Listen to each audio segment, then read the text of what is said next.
자, 먼저 뉴스상부터 살펴봅니다. 우리 권순우 취재팀장 어서 오십시오. 네, 안녕하세요. 선프로TV 권순우 취재팀장입니다. 네, 반갑습니다. 반갑습니다. 네. 네. 자, 우리는 그렇게 폭락했는데 미국은 되게 혼미해 있는 것 같습니다. 혼미? 예. 혼미는 뭐죠? 여긴가요? 아닌가요? 막 이러는 상황. 뭐 막 많이 헷갈려요. 변동성이 엄청 컸어요. 아, 그래요. 네, 거의 주가 지수가 장중에 1%포인트 이상 위로 아래로 막 출렁거렸습니다. 아, 그렇습니까? 근데 뭐 열심히 돌아다녀봐야 멀리 가지는 못했는데 네. 한번 같이 보시면은 다우존스 같은 경우에 0.2% 상승, 네. 나스닥 같은 경우에 0.93% 하락, 네. S&P 500 같은 경우는 0.51% 하락인데 차트의 추이를 보시면은 변동성이 위로 엄청 아래로. 크죠. 위로 아래로. 네. 그러니까 이게 그 전에 좀 많이 빠졌잖아요. 나스닥 지수가 뭐 전날 하루 만에 3.64% 급락했고 네. 그 여파를 우리가 받아가지고 좀 코스피 같은 경우도 좀 많이 빠지 코스닥이 한 2% 빠지고 코스닥이 한 1.7% 정도 하락했잖아요. 네. 그러니까 요거를 보면서 그동안 좀 나스닥이 많이 올랐는데 많이 빠졌다 싶으니까 그러면은 조금 더 싸게 살 수 있는 거 아니야라는 기대로 들어오는 사람들이 있고 네. 그리고 그동안 14%나 올랐는데 여기서 더 간다고 이런 사람이 있고 네. 코로나 중에 지금 미국의 GDP 성장률이 예상치를 또 웃도는 숫자가 나왔잖아요. 예. 그러다 보니까 이거 그냥 골디락스 아니야? 인플레이션은 잡히고 경제 성장률은 좋고 금리는 인하하면 굳이 지수가 안 갈 이유는 없는 거 아니야? 뭐 이런 심리들이 좀 혼재되어 있는 것 같아요. 네. 그래서 요럴 때는 오히려 진짜 그 시장의 심리가 되게 중요하지 않을까 싶습니다. 그래서 그 박봉장 인사님 오시면은 그러니까 요럴 때가 되게 그 차트라든지 이런 데가 되게 중요하거든요. 아, 그런가요? 차트 보면서 네. 그러니까 지금은 사실 지수의 경제적인 방향성보다는 네. 요 상황에서 투자자들은 어떤 마음을 갖게 되는지가 생각보다 좀 중요할 수도 있을 것 같아요. 그래서 이런 얘기는 오히려 그런 분야의 또 전문가이신 박봉장 이사님과 그 실전 매매에 대한 얘기를 한번 나눠보시면 좋을 것 같습니다. 좋습니다. 자, 그럼 우리 또 뉴스 또 정리해봐야죠. TMF 사태. 티몬과 위메프, 예. 티메프. 예. 일단 미정상 규모는 한 1,700억 원 정도에 달하는 것으로 파악이 되고 있습니다. 근데 저는 더 될 것 같다라는 생각이 들긴 하는데 현재까지 짓게 되는 건 한 1,700억 정도 된다는 것 같고요. 네. 그리고 저희 회사에도 좀 있더라고요. 이거 산 사람이? 예. 아유. 표정이 어두워요. 그래요? 예. 여행 상품입니까, 설마? 예, 여행 상품인 걸로 알고 있습니다.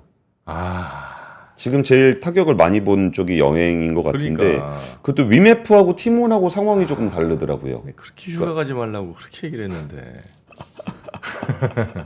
아니, 그래서 지금 티몬하고 위메프는 뭐 그 사람들이 거기 저 본사 찾아가서 막 난리치고 그랬던데. 그렇게 단정적으로 말씀하시면 안 됩니다. 그래요? 본사 찾아가서 난리칠 수 있는 곳은 위메프. 네. 티몬은 없어요. 아예 문 닫아가지고 가서 난리를 칠 수가 없어요. 그래요? 네. 와. 그 티몬 같은 위메프 같은 경우는 지금 한 369억 원 가량의 대금 정산이 좀 지연이 된 상황인데 지금 어떻게든 하나하나 좀 갚아 나가고 있는 상황이고 티몬은 지금 거의 상환이 안 되고 있습니다.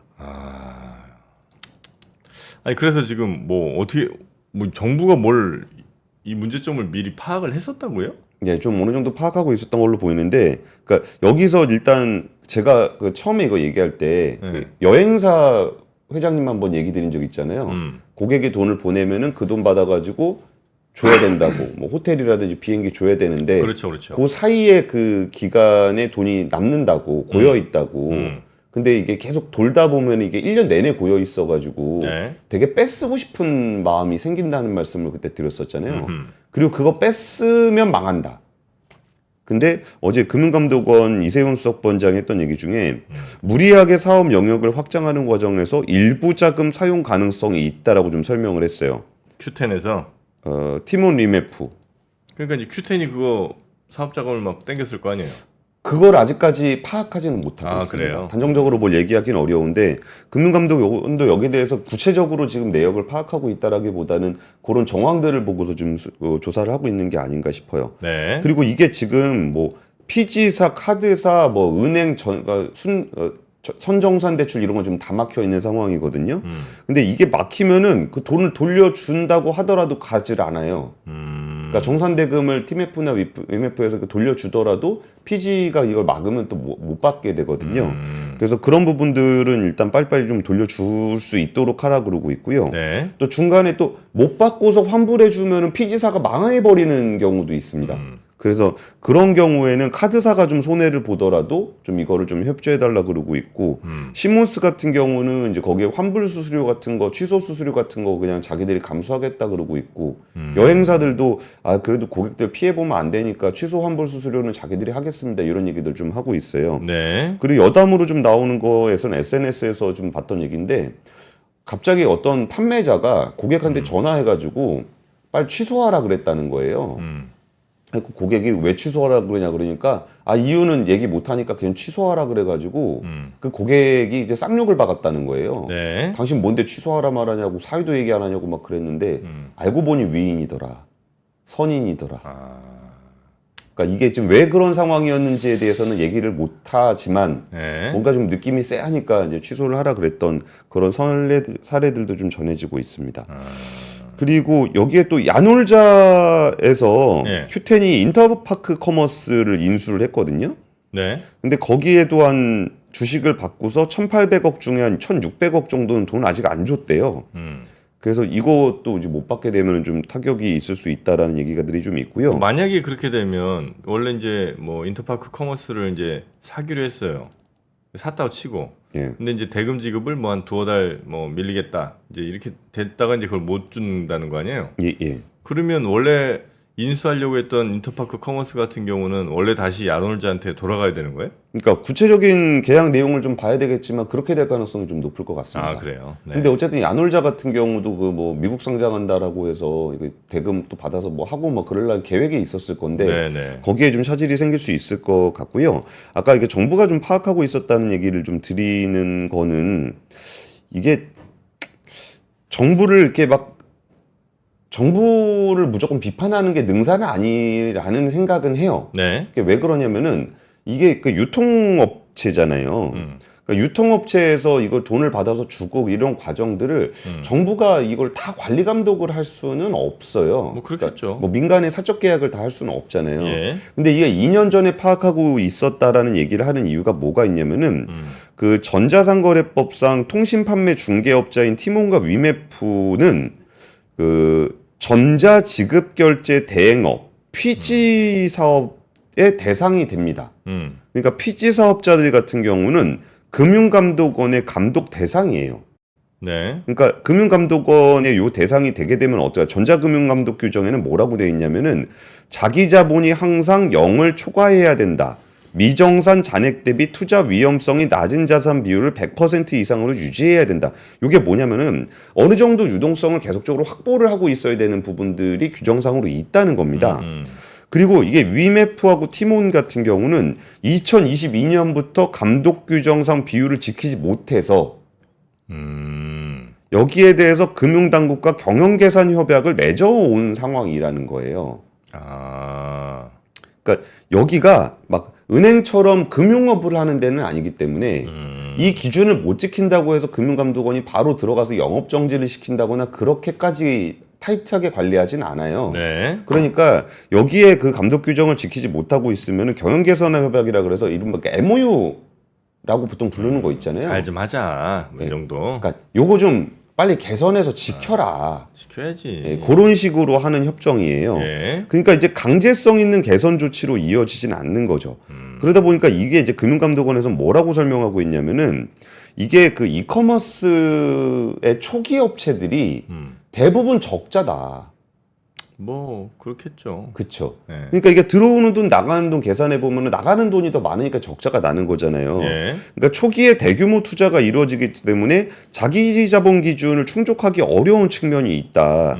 그럼 그거를 해서 야 니네 자기 자본 충족 안 됐으니까 피지면허 박탈해, 등록 취소해. 이렇게 하면은 이커머스 초기 회사들이 대부분 그 지킬 수가 없다는 지킬 수가 거죠. 없다라는 예. 거예요. 그러면 이걸 좀 어떻게 해야 되는가? 라는 것들이 좀 있는데 이제서야 좀 제도 개선 얘기가 좀 나오는 게 있습니다.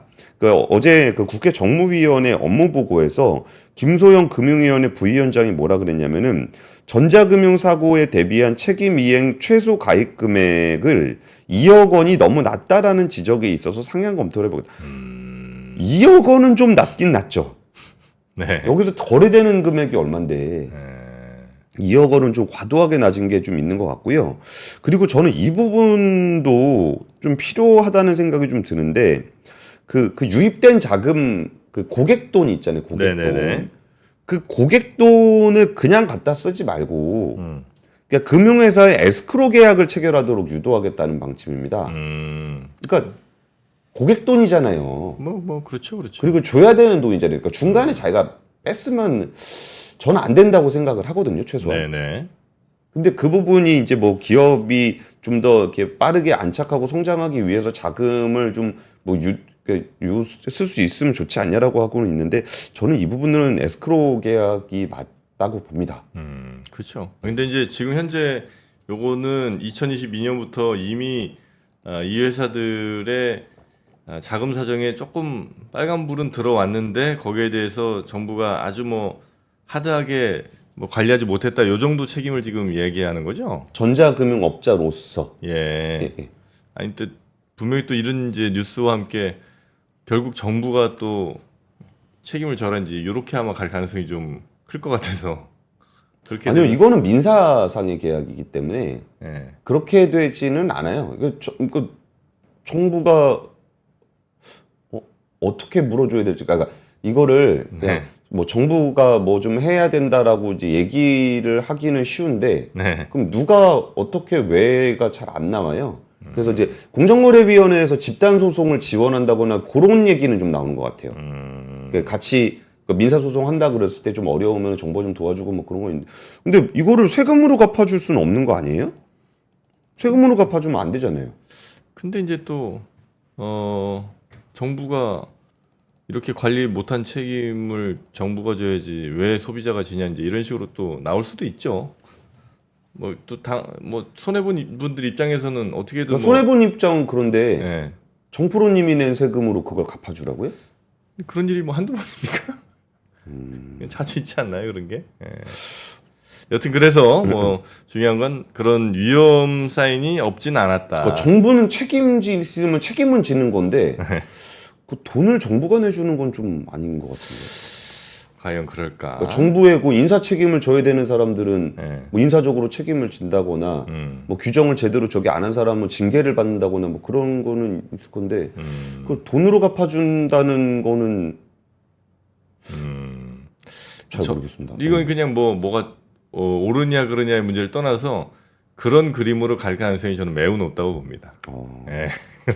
알겠습니다. 아 근데 오늘 시간 20분밖에 없어갖고 지금 빨리빨리 가야 될 것 네, 같아요. 두 번째 뉴스도 한번 바로 그냥 뉴스 가보겠습니다. 좀 드라이하게 전해드리겠습니다. 네. 우리나라 GDP 성장률이 전분기 대비해서 마이너스 성장을 했습니다. 0.2% 성장을 했는데요. 이게 다름 아니라 이렇게 수출은 많이 늘었는데 우려대로 내수 부진이 좀 발목을 잡았습니다. 근데 한국은행에서는 하반기에도 수출은 좀 호조를 이어가고 내수는 완만하게 회복세를 보이면서 연간 우리나라 그 GDP 전망치가 2.5%거든요. 네. 요거는 달성이 가능할 것으로 보인다라고 얘기를 했었어요. 근데 우리 그 GDP 성장률이 그 전분기 대비로 해서 계산을 하잖아요. 근데 우리나라가 1분기에 1.3% 깜짝 성장을 좀 했었어요. 네. 근데 1.3%면 곱하기 4를 하면은 얼마입니까? 5.2%잖아요. 네네. 근데 좀 1분기에 좀 많이 오르긴 많이 올랐어요. 네네네. 그래서 그런 부분들이 좀 있었던 거에 이제 기고 효과가 좀 있다라고 좀 설명은 좀 하고 있습니다.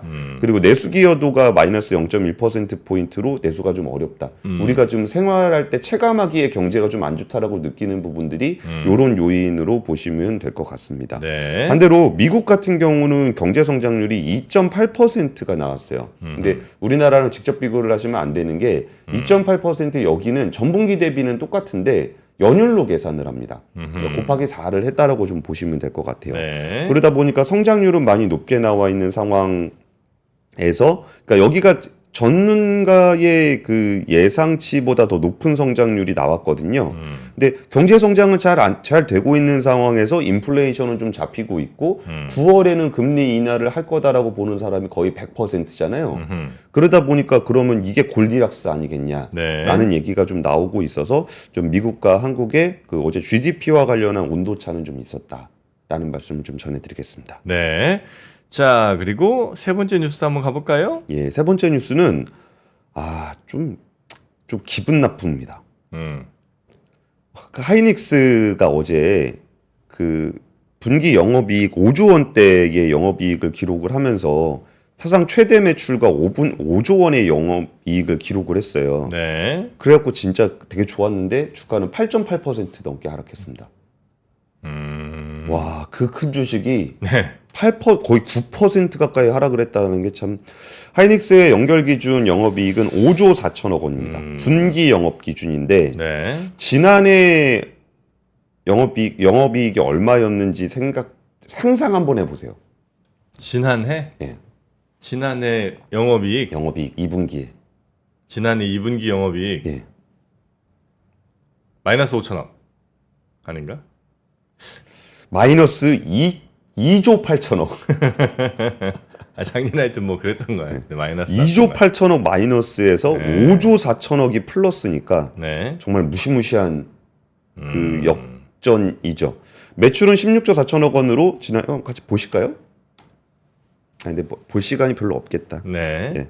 여기가 전반적으로 다 좋았습니다. 그 중에서도 HBM이 엄청난 효자노릇을 했는데 매출이 전분기 대비해서 80% 이상, 전분기 대비해서 전년 동기 대비해서 250% 이상 증가하면서 실적 개선을 주도했습니다. 전반적으로 낸드 제품 같은 경우도 평균 판매 단가 상승세가 지속되면서 2분기 연속 흑자를 기록했다. 네. 낸드는 하반기는 돼야 흑자로 돌아설 거라고 했거든요. 근데 이미 흑자로 다 돌아서 있는 상황입니다. 거기다가 지금 캐펙스 투자가 하이닉스가 돈은 잘 벌지만 설비 투자도 많이 해야 돼요. 예. 근데 그런 부분도 이제 그 버는 돈을 가지고 좀 낼 수 있을 거다라는 얘기를 하고 있고요. 어제 현대사도 실적 발표를 했는데 매출액은 전년 동기 대비해서 6.6% 증가한 45조. 네. 분기 매출입니다. 영업이익이 0.7% 늘어난 4조 2,791억 원. 와, 진짜 분기 영업이익이 4조 원이니까 네. 이것도 고부가 가치 차종 중심으로 평균 판매 단가 ASP가 상승한 것이 호실적으로 이끌었는데요. 영업이익이 0.7% 늘고 분기 매출액이 6.6% 늘고서 이게 비싼 차를 잘 팔고 있어요. SUV라든지 제네시스라든지 이런 거 잘 팔리는 와중에 환율도 도와주고 거기다가 하이브리드가 또 좀 여기가 지원을 하게 되면서 네. 중국을 포함하면 0.2% 판매가 감소를 했지만 북미 시장에서는 2.2% 증가를 했고요. 영업이익률 같은 경우도 거의 9.5% 증가를 했고 요즘에 현대차 굉장히 후하잖아요. 네. 그 막 직원들한테도 그 되게 많이 줬잖아요. 임금 협상할 때. 이번에 분기 배당금도 전년 분기 배당금이 1,500원이었거든요. 네. 근데 1분기에 이어서 주당 배당금 2,000원 또 주기로 했습니다. 분기에. 그래서 이 전년 분기 배당금 대비해서는 33% 늘어난 수준의 배당도 줍니다. 그러니까 네. 많이 버는 것만큼 주주들한테도 넉넉하게 주고 직원들한테도 넉넉하게 주고 뭐 세금은 당연히 내야 되는 거고 그런 선순환이 좀 이어지고 있는 상황입니다. 네. 자, 그리고 정프로의 아까 이야기를 오해하시는 분들이 많은 것 같은데 댓글에 계속 올라오네요. 이번엔 제 편이 많으시죠? 저 지금 댓글이 좀 안 보여서 그런데. 뭐 맞습니다. 근데 제 얘기를 오해하지 마세요. 이거를 그렇게 나라에서 해줘야 된다는 게 아니고 분명히 이건 나라에서 해줘야 된다고 아마 이분들이 말씀을 하실 거예요. 왜냐면 이분들 억울하잖아. 우리가 잘못 아니잖아. 그런데 누가 잘못이야? 이 회사가 잘못인데 이 회사는 그런 걸 감당할 능력이 안 돼. 나라가 제대로 관리 못한 책임이 있는 것 같아. 이런 주장을 하실 거고 보나마나 여기에 또 뉴스가 나올 겁니다. 올 여름 신혼여행 뭐 1,000만 원 이렇게 냈는데 이것 때문에 지금 아무것도 못하고 눈물만 흘리고 있어요. 이런 뉴스가 분명히 몇 개 나올 거예요. 그리고 그냥 사과하세요. 아니 뭘 사과하냐고. 그런 그림으로 가게 될 것 같다는 전망입니다. 전망. 어떻게 해야 된다가 아니고. 난 미치겠네. 알겠습니다. 아유 미안합니다. 이게 무슨 전망이 그렇다고 그럴 거라고 아마. 아유 한 달 후에 봅시다. 자, 하여튼 우리 권순우 팀장님 고생 많으셨고요. 지금 또 휴가철이라 아마 많이들 휴가도 떠나신 것 같은데 휴가 못 떠나고 이렇게 열심히 일하시는 권순우 팀장님 고생 많으셨습니다. 그래서 다음 주에 갑니다. 짜증나.